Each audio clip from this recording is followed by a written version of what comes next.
month on our sport of baseball at the amateur level. And let's be honest, very proud of our ability on Perfect Game TV to storytell, to provide the platform for athletes like Kumar Rocker, Hunter Green, C.J. Abrams, being the home of Braylon Payne as he was drafted last year, Jordan Walker, Mason Wynn, and so many players through the last couple of years as they have journeyed out of amateur baseball into college or onto the major leagues, and that's the focus of this show. 25s, 26s, some incredible athletes. We'll meet a talented athlete by the name of Anthony Pack Jr., a 2024 PG All-American, a high draft pick. He's committed to go to Texas, but the pros may take him away in 2025. He's out of Long Beach, California. Kaleb Traylor's out of New York. He's a 26. He's a corner infielder. He's a rapper. He's a big personality, and he's excellent in the classroom. He's committed to go to Mizzou. We'll talk about the why he is committed to go to Mizzou as well. R.J. Cope out of Georgia. Dad played pro ball. Mom is a judge, an incredible family, and he's 6'8". He wants to be a two-way player. We'll meet R.J. Cope. But let's start this show with a wonderful conversation with a man who impacted a position as a black player and did so for a full generation, Charles Johnson. Johnson, of course, coming out of Florida as an elite high school catcher, could have gone immediately into professional baseball, but his father, who played at Florida A&M, who played with Andre Dawson, made it clear, you're getting your education, you're going to Miami. He went to Miami. He accomplished incredible things. As a matter of fact, took his accounting degree with him as well. Then on to the big leagues, where he was a World Series champion, where he won 4 Gold Gloves and still impacting the sport at a high level. Our own Danny Wexelman had a wonderful conversation with Charles Johnson at Perfect Game's World Wood Bat Association World Championship. Here's the pitch, and there's a high drive. It's a deep left center. He did it! He did it again! Charles Johnson has done it with a 2-run homer in the bottom of the 9th inning. And now this ball is belted and into the upper deck. Mark McGuire territory. The runner goes. It's a called strike 3. The throw through a double play. This is a no contact.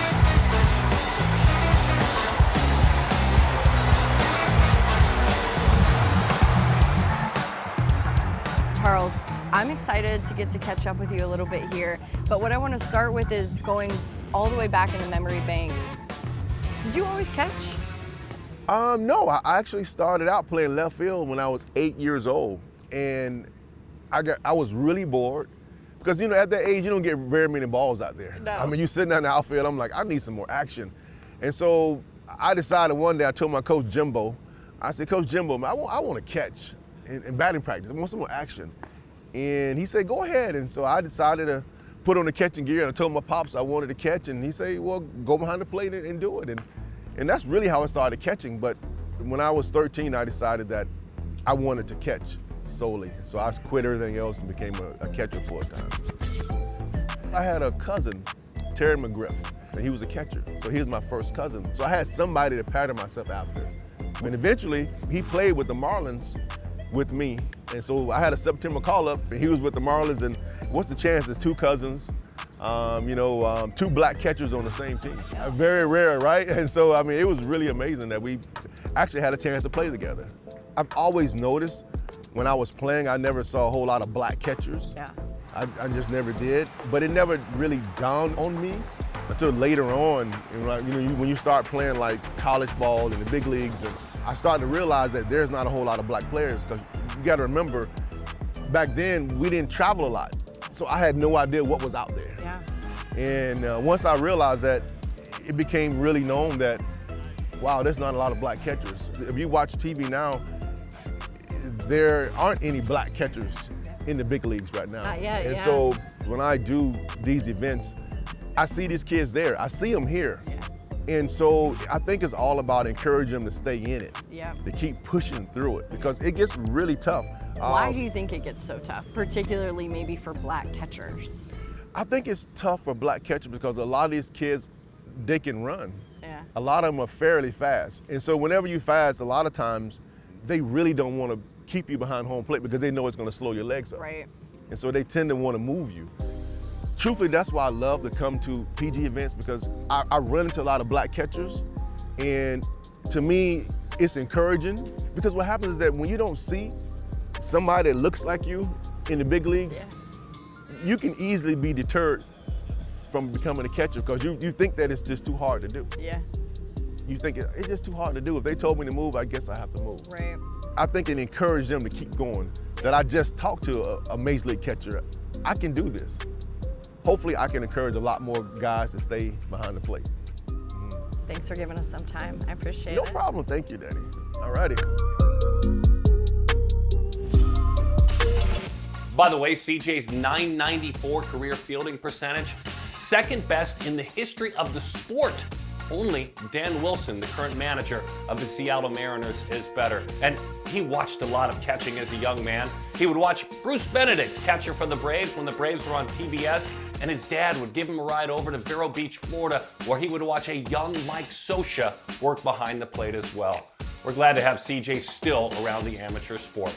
When we come back, a conversation and a get-to-know with Anthony Pack Jr. He's from Long Beach, California, and Texas hopes he's on his way soon. This is PG Weekly, presented by Rollins.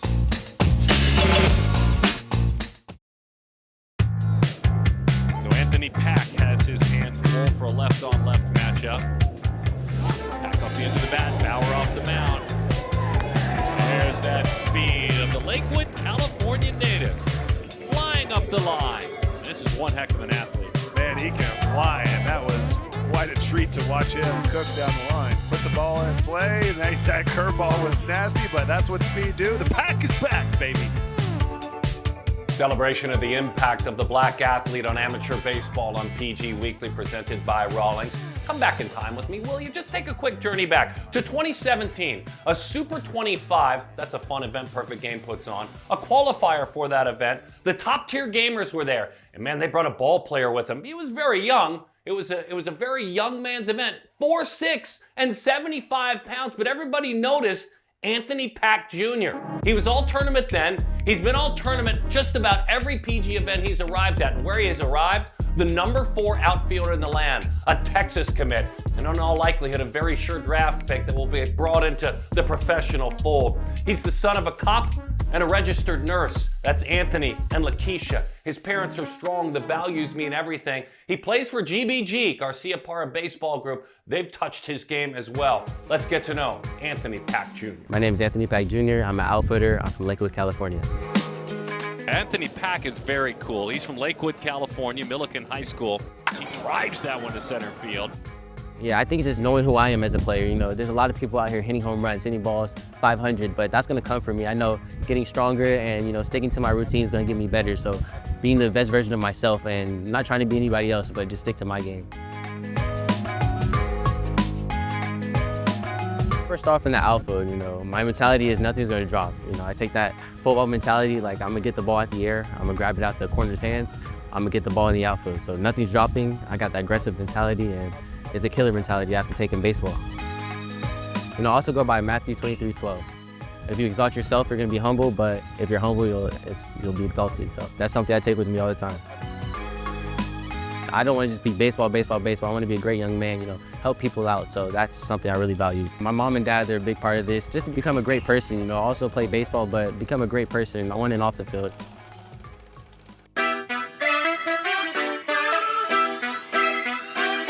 I watched my sister play, you know, since we were young. I always looked up to her. She's 5 years older, you know, those car rides home with my dad, you know, kind of getting on her. I was in the back just looking and listening the whole time. So she's a big part of this. She helps me mentally and, you know, helps me with my swing. We're both lefties, so I definitely, you know, looked up to her growing up. I remember her always dirty after the game, you know. I always know she took, always went 100%, and she was a catcher, so, you know, catchers are always doing something, and they have that hard-nosed mentality, so I definitely look up to my sister.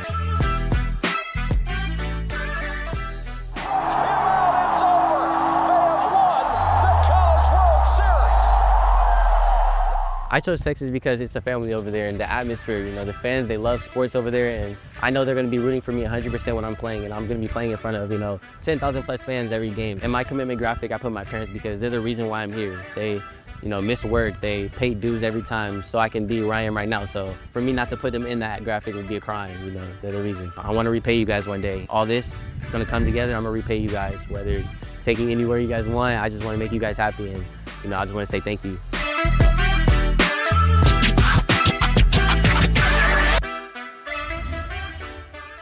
By the way, Lakeisha mom, Anthony dad, and you heard about Sis, how special she is, and Taylor for what she did at Ohio State. They have a little family tradition they shared with me. All hands in, pack power.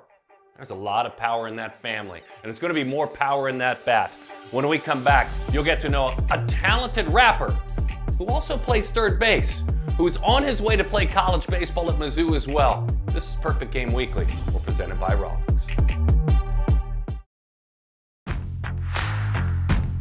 More Perfect Game Weekly. We're presented by Rawlings.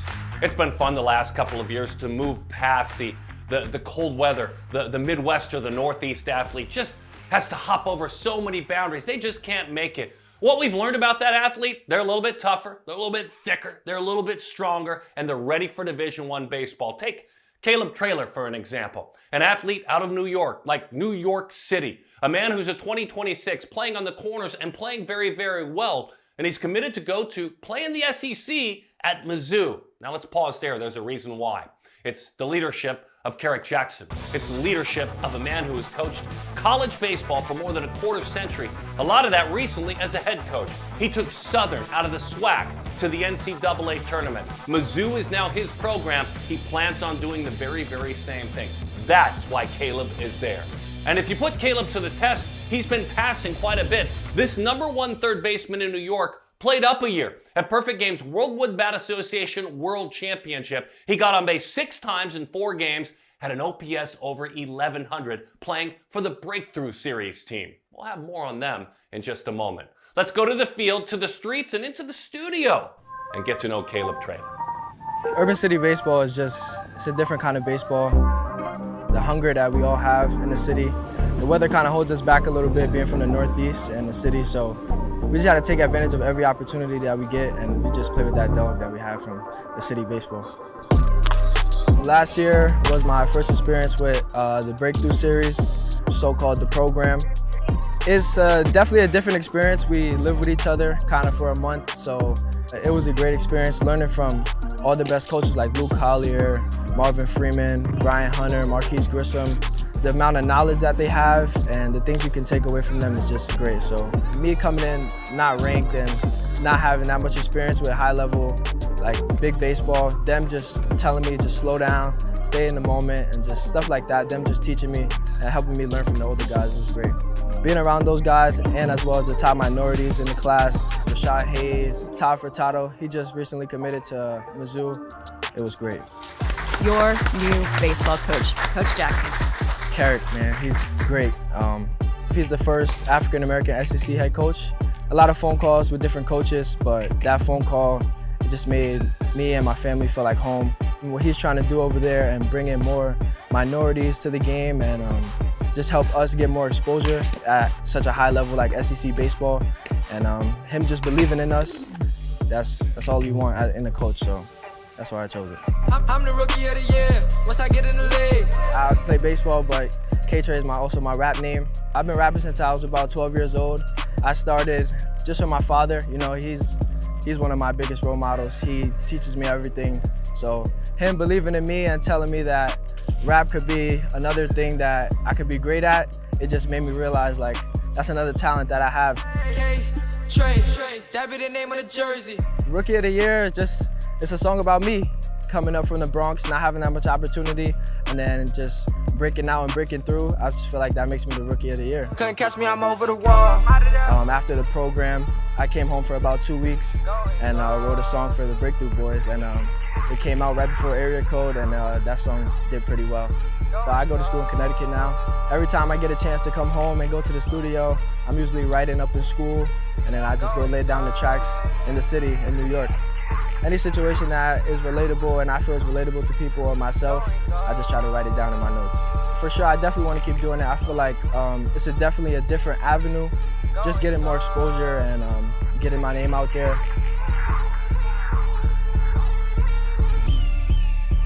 There's no doubt he now has the pressure of scouts looking at him at all times, but there's a larger pressure leaning in, and it's made clear by his parents. It's 11-year-old Caden and 5-year-old Kobe, his younger siblings. They're watching every step he takes, and he's taken so many good ones.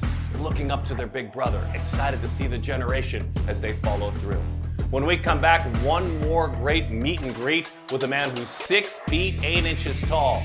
And he chose baseball, not basketball. And we're the winners. It's RJ Cope on Perfect Game Weekly, presented by Rockers.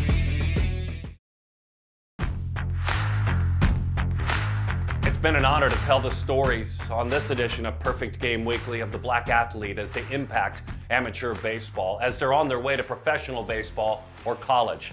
And with college baseball in mind, we have an update. It was January 8th that we got big news. One of the tallest baseball players in the land at any level, 6 foot 8 inch RJ Cope, still a committed two-way player, committed to go to Vanderbilt. A 2026, a junior in high school, fastball's up above 90 easily, exit velocities close to triple digits. What a bright future, and he gave 2 reasons on social media as far as Vanderbilt is concerned as to why he picked the Commodores. Number 1, legendary coach Tim Corbin. Number 2, Ro Coleman on that coaching staff, part of the Maggie Corman Minority Baseball Apprenticeship paid for by the Corbin family. Ro Coleman, the reason he was selected, what a wonderful, thoughtful thing for Tim Corbin to do, as he said, to grow the opportunities for minority coaches in college baseball, as, to use Tim's words, there aren't enough as it goes right now. Mr. Coleman, you got Mr. Cope to commit to Vanderbilt. What a wonderful story. Now, let's meet RJ Cope. So we find ourselves sitting here, RJ, having this conversation, and I've loved every chat we've had, by the way. There's a youth game right out over behind that camera. There's little ones playing baseball. Do you remember that, being that age? Oh man, I like going all the way back to when I was 3. Just T-ball, everything just happening. Like, I just remember so many things that I've done. Like my first home run, my first strikeouts, a lot of things that I've done that I can remember. So it's just big chunky kid just rolling around and hitting bombs. And chunky kid? Yeah. Really? Yeah. Look at you now, 6'8". I made you sit down so I wouldn't be intimidated. You grew from the chunky kid to this? Yeah. Yes, sir. Wow. Took a lot of hard work. Gotta eat a lot or you're gonna get hungry. Sleeping allows me to do the things that I want to do the next day. And the more you sleep, the taller you get. That's what my parents always tell me. So I love that. yeah, just working as hard as I could to possibly try and be the best player in this class, in 26 class. And by the time I'm done, just keep making strides and keep doing things to possibly get to where I want to be in the future. I started learning how to get in my back leg and driving down a mound and start doing things that I wanted to do, like sliders and now picking up a cutter and having already a good changeup, just being able to spot those pitches whenever I want to. Enough for me to do whatever I want on lefties and righties. Repetitively for these last couple of years has just been the biggest part of my game. You don't want to just pitch, right? You want to keep with the best. Describe that passion, that drive. Let me into your heart on how badly you want to keep being a two-way player. Now, being a two-way is all I wanted to do in life. That's just something that I want to do for as long as I can, and that's why I go to work every morning at 8 o'clock, doing the right thing stretching-wise, because obviously I have longer limbs, so stretching is going to help me move the way I want to move. It's like Aaron Judge is tall, and he's very fluid. For how tall he is, he's very fluid, and for him to be able to hit the ball the way he hits it, it lets me know that I can do that as long as I stay the path and keep working to be just better. There's not a lot of people that are tall playing baseball. The biggest struggle as just being tall is just knowing that there's not a lot of people like me, so I have to be able to just do everything that people that are smaller than me can do, but do it better. How do you, as a hitter, work on using that leverage but not getting long? How do you do that? Well, with my coaches, we always work on staying short to the ball, always being able to stay short and stay compact and really see the ball out of his hands, see it early, and really drive through the ball, keeping my hands tucked inside of my chest and almost like I'm stabbing myself. That's what they tell me, almost like I'm stabbing myself and push through with my top hand. And if I just keep doing that, I think more success is gonna come. Since I'm bigger, I have to do a lot of things that are better for my body and allow me to continue to keep producing and keep being successful for as tall as I am doing hitting and pitching. So I want to be the next Shohei Ohtani, and I want to do it from the left side. I want to do everything from the left side and be as successful as him right now. You know, Shohei Ohtani is doing it as an Asian player, but you hope to be a black ace as well. You want to be, how proud are you of what you're doing and also representing growth in the game of the African-American player, which is sorely needed? Of course, yeah. I definitely want to see more of people like me out there and really making a name for themselves and making a name for, you know, us. Like, we can make a change in baseball. Like, as 26s, me, Keon, Kevin Roberts, just like a lot of those names, we're gonna make a change. And I believe as time comes, we're all gonna make it to the league, and we're all gonna show how we can play the game and we can do things that other people can do. We're just like them. So. I love it. Yes, sir.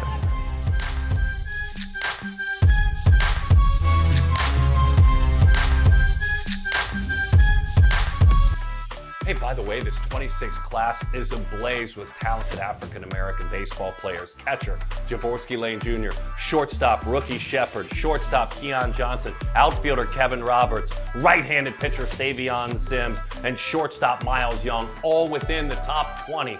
Awesome stuff, awesome show. And enjoy learning and growing throughout this Black History Month. I know we have here at Perfect Game. Thanks for spending time with us on Perfect Game Weekly. We're